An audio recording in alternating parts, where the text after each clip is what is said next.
Hey guys, welcome to another episode of Beyond Sunday, where we take a deeper look at the scriptures and continue the conversation beyond Sunday. I'm on here with Shay. Shay, how you doing? Good. How are you? I'm great. Oh, nice. Great. All right, guys, as we are in this series in this year, we are in preparing for the journey and unpacking identity. So take a look at this video.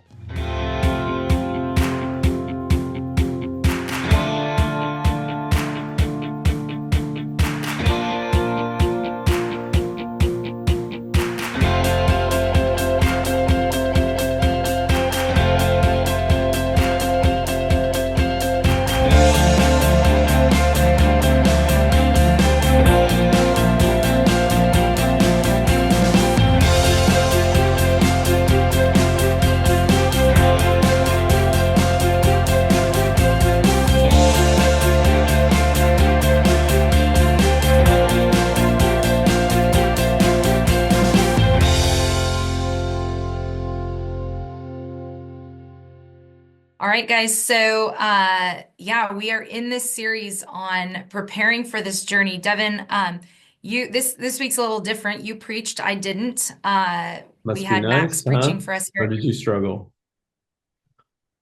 No, I don't struggle. I didn't struggle. I enjoy preaching, but I also don't have a hard time handing it off. I am bummed because Max preached here and I didn't get to hear it. I didn't get to be here. And I know he brought a good word, so I'm bummed to have missed that. But I got to listen to you. We watched your live stream while we were celebrating and relaxing at the beach. So tell us a little bit about kind of what you talked about, what text you were in. Give us that overview. Yeah, I was bummed to not have Max on today and Yeah. in his conversation, but we'll have him on again, I imagine. And again, it's always good to as we take this conversation deeper, as we look at the scripture. There's always things that God brings to mind, and in the conversation, it's like, wow, I didn't see that for myself, or I didn't.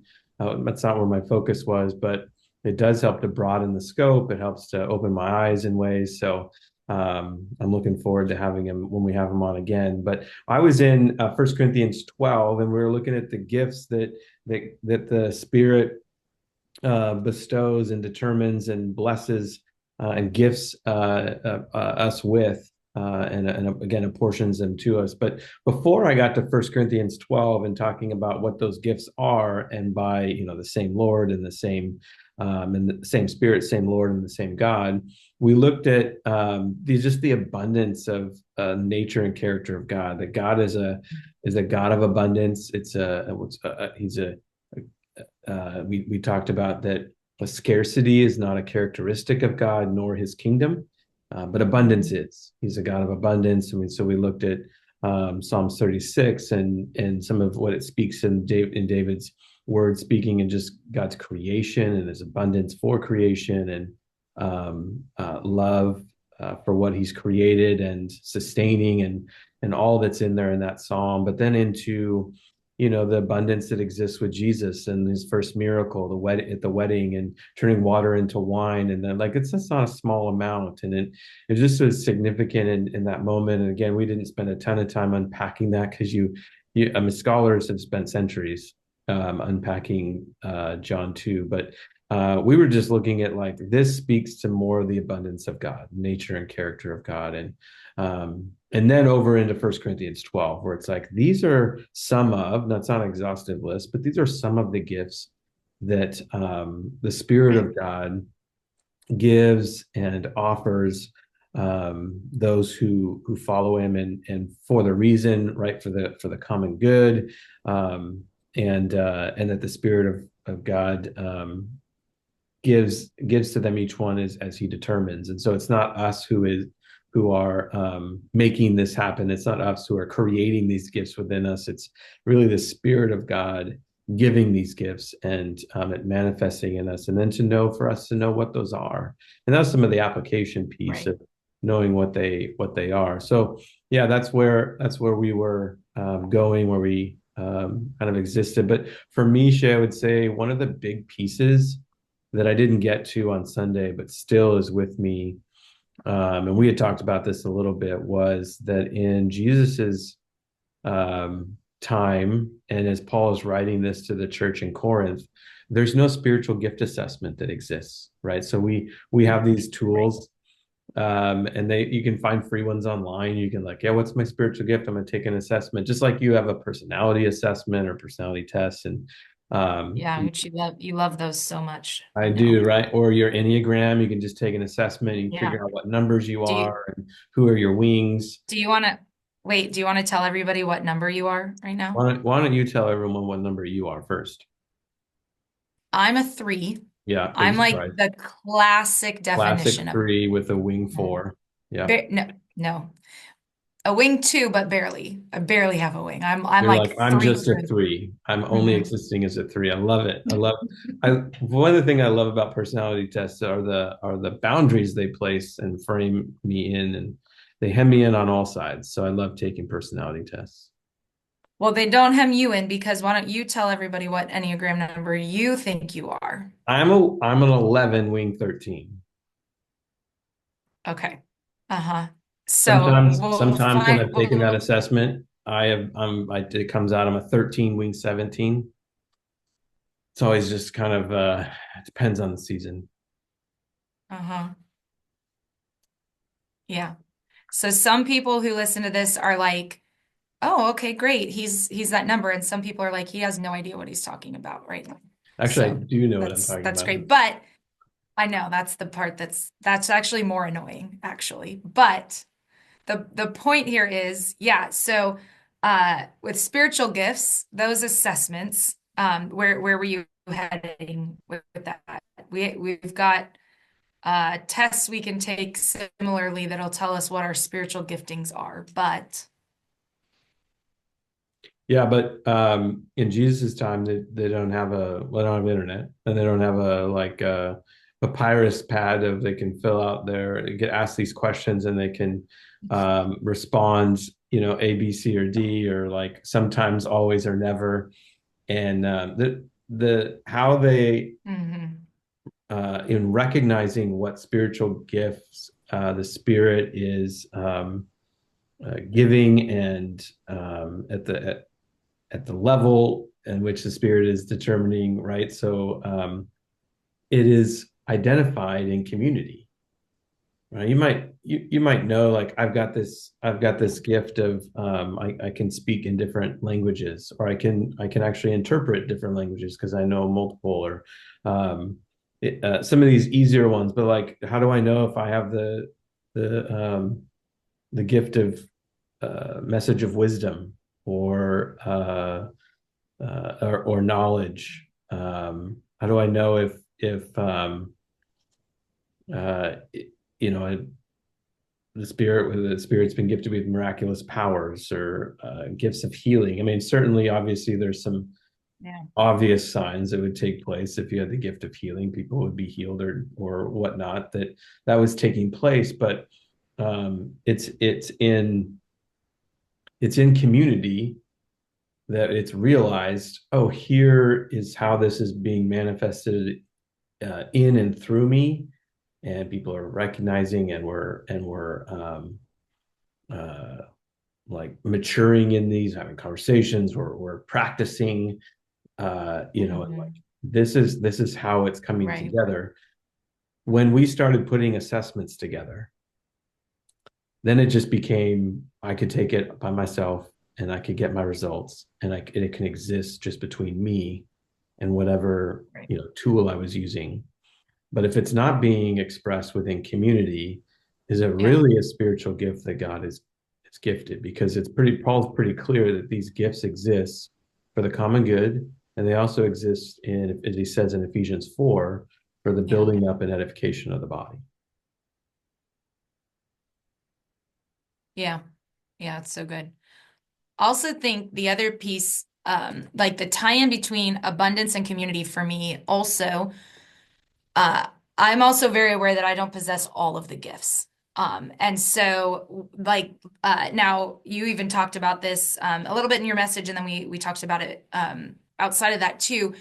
That's not an excuse to not step into some of those things, right? Like similarly to what you shared in your message, like the pastoral gifting is not strong in me. That doesn't mean that I don't have to ever step into that need.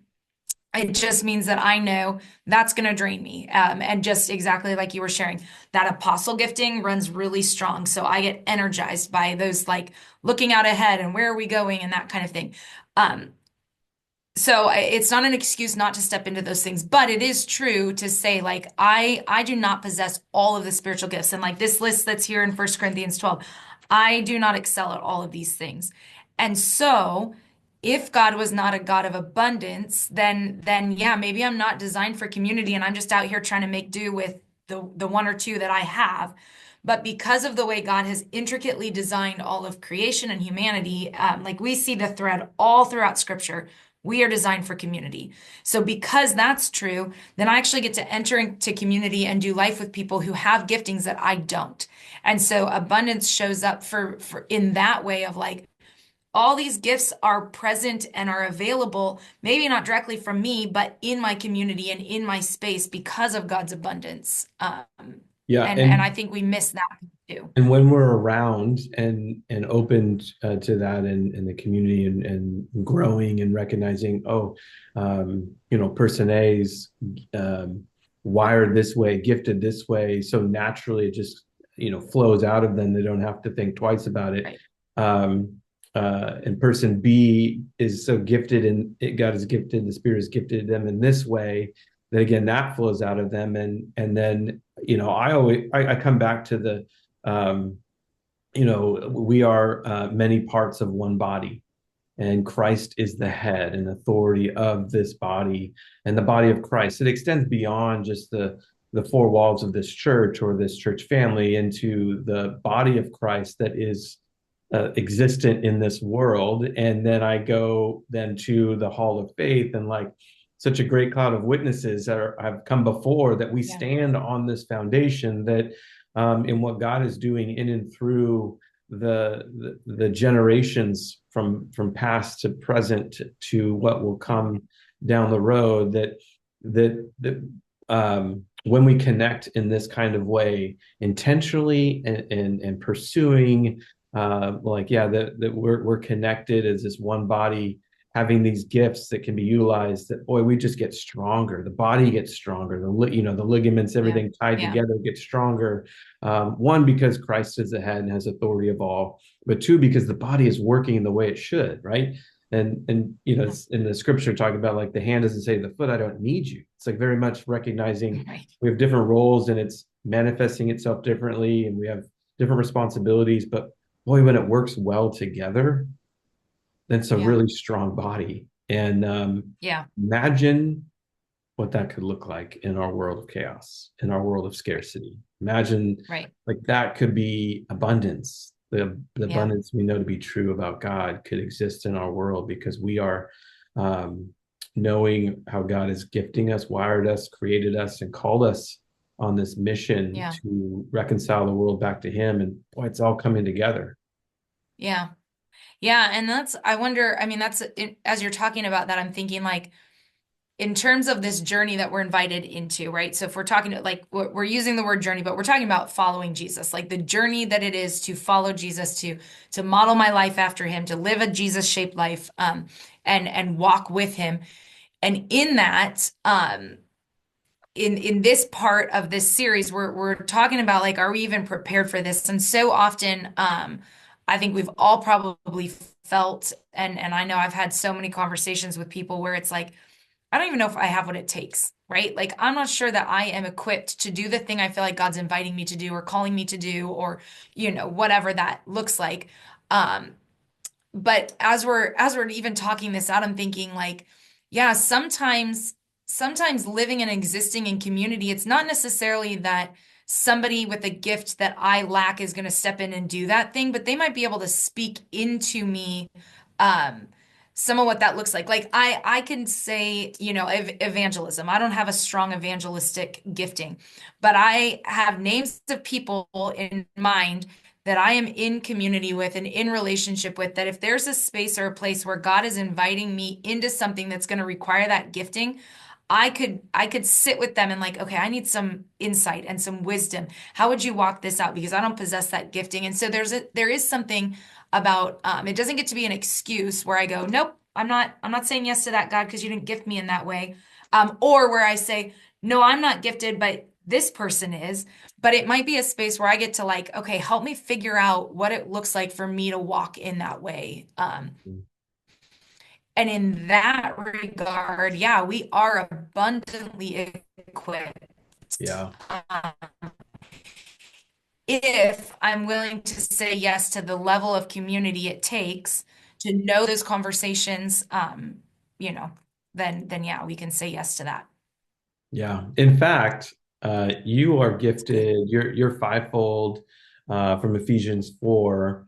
Correct me if I'm wrong, but apostle, teacher are like the top two come back pretty regularly for you as you take that assessment. Yeah. Right. So and surprisingly, I know Yep. you'd be very surprised that my top two that come back regularly is apostle teacher. Hmm. Look at that face. Yep. Look at that face. But here's what I also know to be true is that Yeah. although that those might be the top two that come back regularly as we've been taking that. That hasn't existed always for me, but recently that has been the top two. But I also know that those the giftings and how the Spirit has apportioned them to us are manifested differently to in the places that God has placed us. You and Yep. I do not manifest those two gifts the same.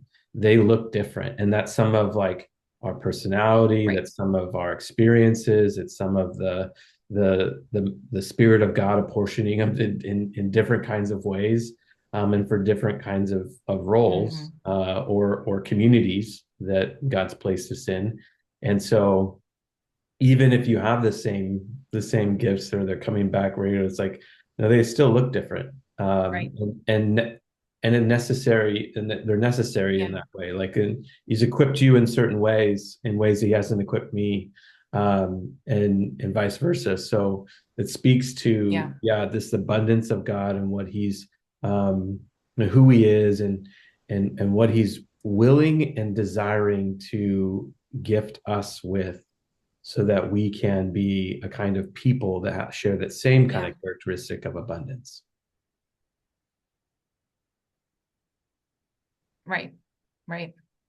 Yeah, that makes me think of you remember it was like back in April, I think we were at a pastor conference retreat thing, and we had all taken the fivefold, and they had us get into groups with people so that each of those five kind of gifts that are mentioned in Ephesians 4 were represented in each group, so groups of five or whatever. Right. And then they gave us like a scenario like, okay, we're dropping all of you into this city, and kind of here's the specifics of the city. There's this church here, and here's what's going on in the city or whatever. And then they had us kind of talk through like what we would do if we were supposed to try to make the church that existed there relevant to the community or whatever. Mm-hmm. And I remember in that we were in the same group, and Pastor TJ was in the group with us, and his gifting is evangelism. And I just remember in that conversation, him coming up with some ideas and some things, some thoughts that I'm like, that is so brilliant. And it was so not even on my like radar in any sort of a way.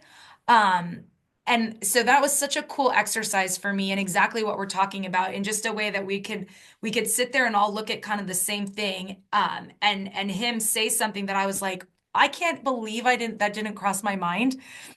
But yeah, that's so brilliant. And how much that would be missed if if it had just been me looking at the paper or the problem. And so I wonder how often, I guess even as I'm talking this out, I wonder how often I feel like there's scarcity that exists in something when really God's like, you just haven't tapped into the people around you that I've actually given you. So there's abundance waiting, but you just haven't said yes to the places that it exists. And meanwhile, I'm like, I don't have enough. Like I'm not equipped enough. And he's like, yeah, but I gave you people. Like I Yeah. just wonder where I missed that.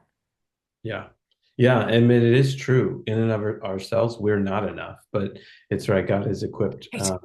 equipped the body in that. And I love that example of just fresh eyes, new ways of seeing things that weren't already on our radar. And like, well, that's because that's not the way God's wired us to see things or to look. And so Right. our unique gifting and perspective is valuable, as so is the other one who shares. But sometimes it's Yeah.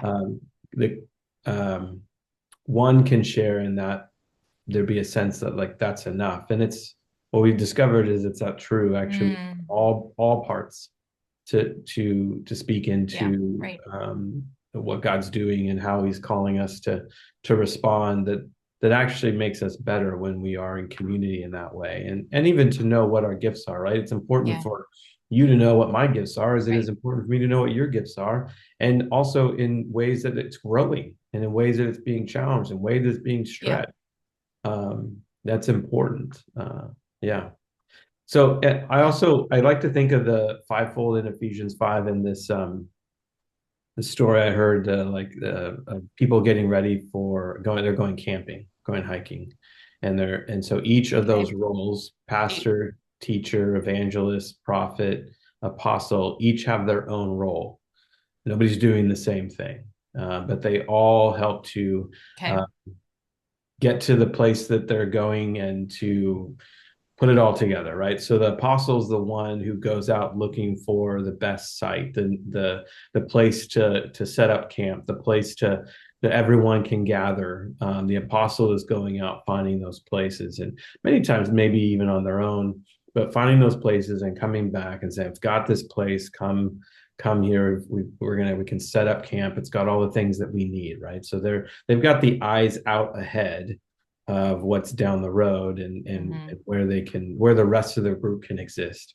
And then they get to the campsite and it's like, well, we got to get camp set up and everything, and we need to get a fire going, cook dinner and keep us warm, whatever. And so then you've got the evangelists going out to gather they need to gather the material to put this all together. So they're having to go out and get the sticks and other things to even make this fire work. They're going out gathering the poles to set up camp in different ways, what they're needing, finding the different items. And they're so again going out but coming back and bringing more resource, bringing more supply in that way. And then you've got the teachers explaining like, okay, here's how we put a tent up or a hammock, and here's the best place to put it, and here's how we're going to build this fire so that it can produce the heat that we need, and give us the light for our camp and help us cook our meal. And they're very instructional in that way, as a teacher would be. And then you've got the pastor who's just tending to the group, checking on the apostle, like, hey, you need some water, you were out finding us a place, are you okay? Or going to the evangelist and making sure they're well cared for as they go out and find more resources, that they still know that they're cared for and loved. And to the teacher, and thanking them for their ability to teach and help us learn how to do the things around camp. And then you've got things working and moving in the campsite. But then you have the prophet, and the prophet who uh, comes in as the fire is going, because the teacher helped to teach and set everything up, and the fire is going. The prophet comes in and blows on the fire to Hmm. illuminate all that's around and to expose the things that were once in the darkness and bring it into the light. And now you've got all of these gifts working together, and in a way that builds up, in a way that edifies, this body and using their gifts Mm. in this way that God's calling. So good. The other thing too, as you're talking, I'm remembering, or I'm thinking like there are also instances or cases where we may all do something, but depending on our gifting might influence the motive or the way that we do something. So we may do the same thing. We had a gal, so I don't know, it's been a year or whatever, and we were doing the fivefold and talking exactly about this and giftings. And I remember her sitting around the table and she's like, I took that assessment so many times and it keeps telling me that pastor is like way, way, way at the top. And she was like, there is no way. I am not supposed to be a pastor. She's like, I know it. Um, and so I was explaining like, okay, first of all, that title's a little misleading. That doesn't mean you need to like quit your job and become a pastor. But we started talking about what she does for us, is a lot of our outreach stuff. And there were other people around the table with different giftings who are also involved in some of our outreach stuff. But we just started talking about actually the motive for her and the reason that she got involved in our outreach was because it was directly related to um, foster care ministry and these kids who don't have homes. Well, if you know her story, like that is deeply ingrained in both her story and her career. She's works at a daycare, has for a long time, has always been in the child care, child education field, um, because her heart is so tender to helping these families. Like it is so much in the pastoral, like gifting of wanting to sit with families who are walking through hard things and notice those things and help them walk through those things. And so that manifested itself in this outreach kind of thing, but she's definitely not like an evangelist. She's definitely not that apostle gifting. And so that was an interesting, even for me, as we kind of like talked through that and walked that out in recognizing like there may be five of us around the table who all are involved in this one specific ministry, but it's actually, and we're all going to do the same like literal thing, but we're coming at this from a different angle or a different invitation or a different motive. Um, and then there's something important about that too, because that does mean that even though we're doing the same thing, our lens is just enough different that there is abundance and all of those areas get to be covered. Yeah. So sometimes it's not just that your gifting informs your call or your invitation. It's more like no that that invitation might exist and we just get to say yes through whatever lens we've been designed and created to say yes through. Yeah, that's a good distinction of gifting versus role. So as we wrap this up, Shay, what would you say is Kairos for you this week? Yeah, so it's gonna circle back a little bit to what we talked about a minute ago, but at the end of your message, or it might have even been at the end of the service altogether, as you closed, you talked about you just said the phrase, you said God is not a God of scarcity. And it's funny, those moments, like I've heard that before and I've said that before. Um, and for whatever reason in that moment, it hit in a different way and just had me kind of realizing, and then even our conversation just a few minutes ago about like if I find myself feeling like I don't have enough or there's this scarcity mindset that God's maybe like, well, yeah, because you haven't actually taken advantage of what I've given you. But when you said that on Sunday, it hit me in that way that if God is not a God of scarcity, then if ever in my world, whether we're talking about giftings or otherwise, if ever in my world I am feeling that scarcity abounds, if I am feeling like no scarcity is what exists, then that is an invitation for me to actually pause and reflect a little bit. Like is scarcity existing because I haven't taken advantage of what God has offered or provided? Is scarcity existing because I'm trying to hold on to something that God's like, no, I actually have something different for you?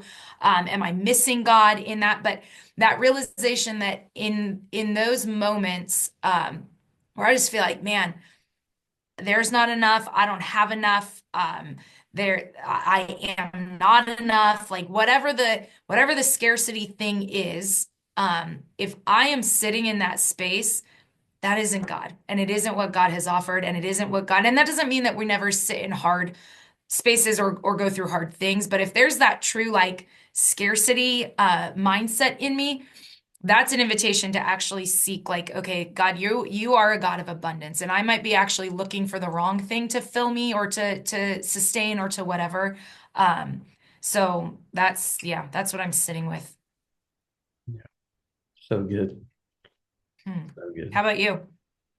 Um, yeah, I think the piece, the Kairos piece here for me is um, the community is necessary for um, understanding and knowing what our gifts are and how they're um, manifesting themselves.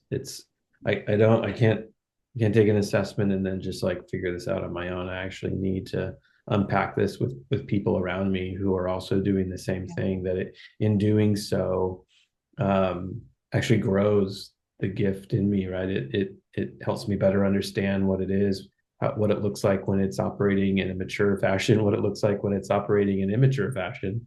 And certainly we can all read what that looks like and what it is, um, in books, but man, to truly understand and know what that is in the body, I have to live this, in transparent and in vulnerable ways.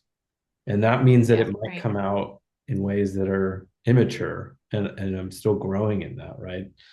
There might be just a weak muscle that needs, some more attention, and Yeah, not just like working harder at it, but trusting that, as I live this out in community, I better understand what it looks like in mature fashions in the spirit. Um, then there's better potential to mm, say, okay, here I've got more for you. I'm abundant. yeah, I'm an abundant God, and I've got more here for you. You're just tapping in. So here we go. yeah. Yeah. So it's that community piece, and being willing to show up in those spaces and with people. So good. Thanks for joining us for Beyond Sunday, where we take a deeper look at the scriptures, we keep the conversation going. Our hope always, we get to have these conversations. This exists because we were already having these conversations and just know how valuable they are. So our desire always is that you guys are also finding spaces and places where you get to keep the conversation going beyond Sunday, beyond this, and stepping into community in that way. So find those places, and we'll see you next time.